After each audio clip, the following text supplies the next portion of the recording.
नानी मोबाइल कति हेरे जान्छ मोबाइल हेर्दैछ उठेर होइन यस्तो भद्रगोल छ घरको यहाँ छु हजुरहरूको सामुने अनि मेरो बुढा चाहिँ त्यहाँ मुख धुँदै हुनुहुन्छ अब ड्युटी जानको लागि है घाम पनि टन्नै निस्केछ यसरी बाहिरबाट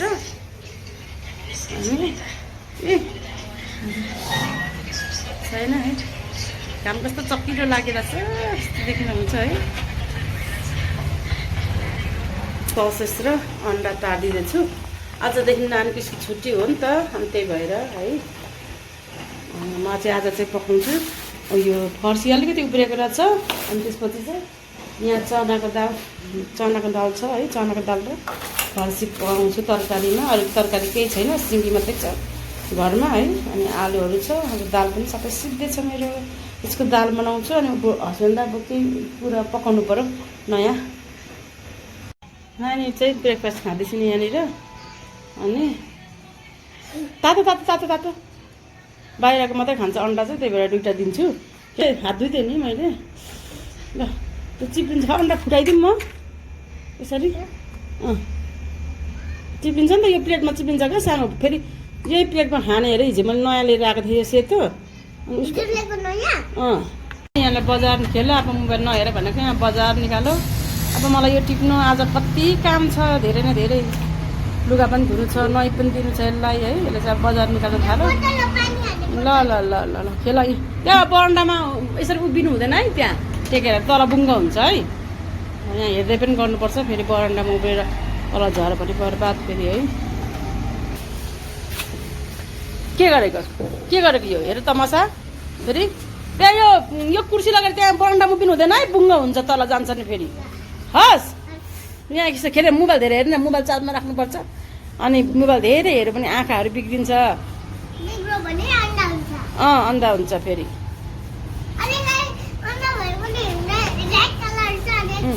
यहीँ घाममा बसेर यसरी खेल यहाँ यतापट्टि ढाँड सेकाउ कुदीबाट कुर्सीलाई यता राख अनि बेबीलाई यता राख है अनि त्यसपछि ल हेलो एभ्रीवान नमस्ते and welcome back to my another blog अनि हजुरहरू के कस्तो हुनुहुन्छ आई होप तपाईँहरू सबैजना सन्चै हुनुहुन्छ होला अनि म पनि सन्चै छु अनि सन्चै छु भन्नु पर्यो किनभने तपाईँहरूले देखिराख्नु भएको सन्चै भएर त ब्लग बनाइरहेको छु होइन अनि साथीहरू हजुरतिर के कस्तो छ जाडो होइन ढुस्सा कुहिरो लागेको होला काठमाडौँमा चाहिँ नलाग्नु छोडेको धेरै भइसकेको छ यो चाहिँ मुढामा चढेर यहाँनिर यसरी मुढामा चढेर चाहिँ यो गरिरहेको छ अनि यो भिडियो बनाएर आउने अरे अनि स्कुल छुट्टी छ नि त नातिनीको अहिले त्यही भएर अनि हजुरहरू मेरो च्यानललाई के कस्तो लाग्छ भिडियो मन पराइदिनु भएको छ माया गरिदिनु भएको छ त्यसको लागि धेरै धेरै धन्यवाद थ्याङ्क यू भेरी मच भन्दै त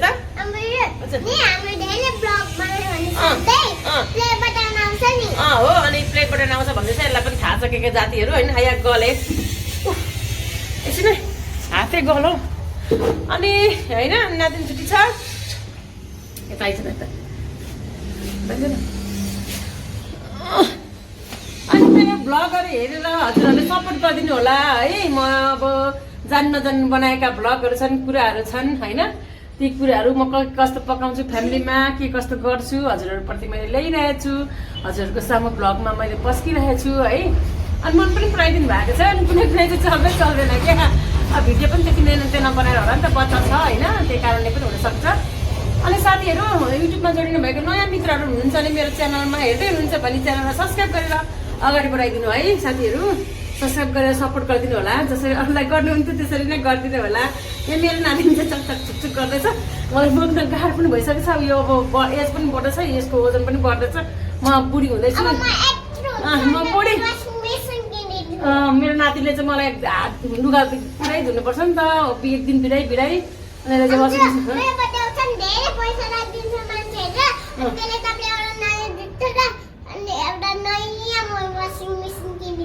उसको बर्थडे हुन्छ अरे मान्छेले धेरै पैसा दिन्छ अरे मलाई नयाँ जुत्ता अनि वासिङ मेसिन किनिदिने अरे भनेर भनिदिन्छ अस्तिदेखि पनि भनेको थियो वासिङ मेसिन किनिदिन्छु भनेको छ अनि अनि यहाँ चाहिँ खास रोस्ट बनाउनु लागेको मासु हो, तर हामीले चाहिँ अब रोस्ट नबनाउने, यहाँ 3टा चाहिँ तारेर खाने अनि चाहिँ ग्रेभी बनाउने भनेर। अनि यहाँ चाहिँ 3टा पखाइटा छ, नातिनी अनि बोजू अनि बाजेले चाहिँ तारेर खाने भनेर म चाहिँ यहाँ तारिदिँदैछु यसरी है। अनि आजको चिकन ग्रेभी चाहिँ एकदम मस्त डेलिसियस बनाउने छु मैले, एकदम रेस्टुरेन्ट स्टाइलमा। हेर्नु होला भिडियोलाई अन्तिमसम्म स्किप नगरिकन है साथीहरू। अनि मुकबाङ पनि अलिकति गर्नेछौँ है। अनि यहाँ चाहिँ रोस्ट चालिदिन्छौँ हामी 3जनाको। अनि आजको ग्रेभी चाहिँ मसलामा सिलौटामा मसला कुट्नु लाउने छु। मेरो रोस्ट पनि तारिसकेँ अनि त्यसपछि चाहिँ नानीलाई दिएँ, मैले पनि खाएँ, बुढालाई पनि दिएँ। नानीले चाहिँ यस्तो धेरै मन पराउँछ क्या, त्यो धेरै खाने गर्छ रोस्ट चिजहरू चाहिँ, मासुको चाहिँ उसको फेभरेट हो। अनि उसले पनि खायो होइन।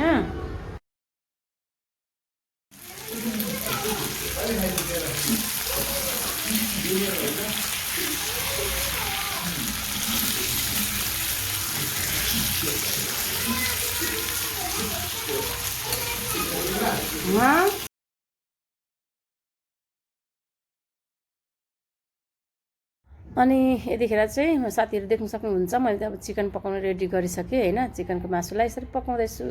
पहिला चाहिँ प्याजहरू अनि तेजपत्ताहरू लाएर मासु मजाले फ्राई गर्छु कि त्योसँग।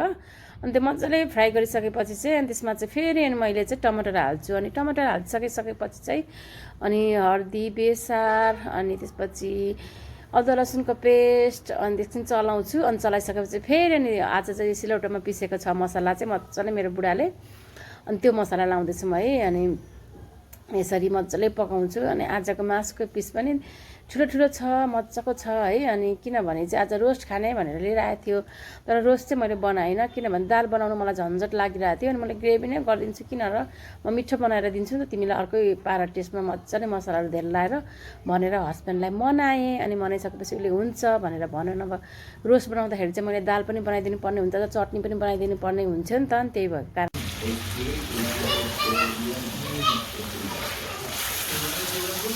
अनि मनले मानेन साथीहरू, के गर्नु होइन। बुढालाई एउटै मात्रै खुवाउनु मन लाग्दैन, ऊ पनि काम गरेर आएर थाकेको हुन्छ। अनि त्यही भएको कारणले गर्दाखेरि मैले चाहिँ गरम पानी र लसुन 3-4 पोटी खाइदिएको थिएँ। त्यसरी ग्यास्ट्रिक उयो हुन्छ अरे भनेर, मलाई चाहिँ एकदम एसिडिटी जस्तै हुन्छ क्या, पेट फुल्लिने एकदम यस्तो गाह्रो प्रेसर हाई हुने हुन्छ। अनि मैले चाहिँ त्यसको लागि मलाई पनि अब मासुसँग सलाद मन परिरहेको थियो। अनि घरमै क्याप्सिकम थियो, बन्दा थियो, प्याज टमाटर हालेर चाहिँ मजाले कागतीमाथि निचालेर नुन लगाइदिएर चाहिँ मजाले चट्ट बनाइदिएँ। मलाई पनि डाइजेस्ट हुने होइन त यो सलाद खाएर। अनि त्यही भएर कारणले बुढालाई पनि टेस्ट गर्नु दिएको, कस्तो छ भनेर टेस्ट गर्नुहुन्छ, मिठो रहेछ भनेर हुन्छ, सबै खाइदियो ल है भनेर मैले खुवाउँदैछु। म त खानासित खाने हो भनेर अनि है त साथी। अनि अब यतिखेर ठिक्कको रस भयो, यति बाक्लो ग्रेभी भइसकेपछि चाहिँ मेरो हस्बेन्डले पनि होइन खानामा चाहिँ उसले रुचाउँछ है। अनि साथीहरू रेबिका फ्यामिली ब्लगमा रातिको खाना पनि यसरी रेडी भयो। यो चाहिँ मेरो हो, सलादमाथि छ, यहाँ चाहिँ बुढाको खाना हो। मैले बुढाबुढीको खाना पनि रेडी गरेँ, यसरी ग्रेभी चाहिँ यस्तो टाइपको भयो है। अनि यति मिठो भएको थिएन साथीहरू, यस्तो डेलिसियस होइन, मिठो थियो है साँच्चीकै भन्नुपर्दा पनि। मैले भिडियोमा मात्रै भनेको होइन है। अनि मैले चाहिँ यसरी बुढालाई खाना लगिदिएको छु। अनि बुढाले खाना खानुहुन्छ अनि म पनि खाना खान्छु। नयाँ थाल नयाँ बटुका यसो मार न, त्यो मार न।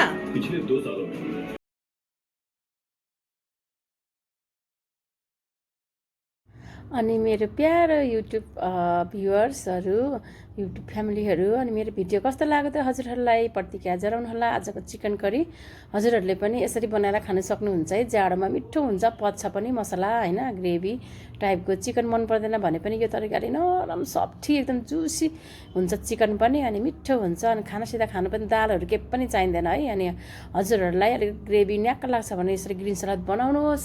अनि घरमा फ्यामिलीलाई एकदम ह्याप्पीसित हेल्दीसित खाना बनाएर दिनुहोस् है।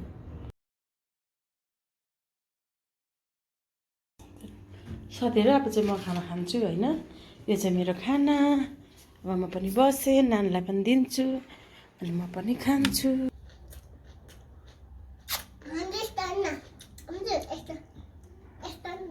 मलाई मासु भन्दा पनि सलाद मनपर्छ नि।